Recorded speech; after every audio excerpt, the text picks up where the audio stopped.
Petrol, diesel Bharat కొనడం మానేస్తే, లేదా కొనడం తగ్గిస్తే, ప్రపంచంలో సంకనాకిపోయే దేశాల్లో గల్ఫ్ దేశాలు ఫస్ట్.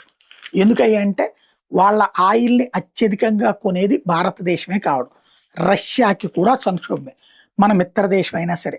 ఇప్పుడు మనం ఎలక్ట్రిక్ వాహనాల ప్రోత్సహించడము వాళ్ళకి నచ్చట్ల.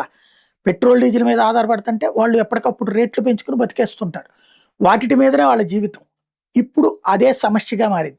అందుకనినే ఇటు గల్ఫ్ దేశాలు, రష్యా, అమెరికా వీళ్ళందరూ కలిపి సృష్టించిందే ఇథనాల్ మీదన ఒక విష ప్రచారం. తాజాగా ఈ విషయాలు బయటపడుతున్నాయి. ఆల్ ఇండియా వెహికల్స్ అసోసియేషన్ అనేటటువంటి వాళ్ళు ఒక నివేదిక పెట్టారు. దాన్ని 24 గంటలు తీసేశారు. దాని ద్వారా బయటపడుతున్నటువంటి అంశం ఏంటంటే, వాహనాలు ఇన్ని పాడైపోయినాయి, అన్ని పాడైపోయినాయి వాళ్ళ రిపోర్ట్‌లో తేలిందని. ఇప్పుడు దాని మీదన కేంద్ర ప్రభుత్వం అధికారికంగా తేల్చి చెప్పింది. అట్లాగే అది ఒక పెద్ద నాటకం, హంబక్. అసలు ఆ సంస్థే లేదు. అసలు భారతదేశంలో రిజిస్టర్డ్ సంస్థే లేదు. There is no single official entry named the all India vehicles association అన్నటువంటి విషయాన్ని ఇప్పుడు అధికారికంగా కూడా చెప్తున్నటువంటి పరిస్థితి. అంటే లేని అసోసియేషన్ని పేపర్ల మీద సృష్టించి దాని ద్వారా తప్పుడు ప్రచారం చేసుకొచ్చారన్నటువంటి విషయం బయటకు వచ్చింది.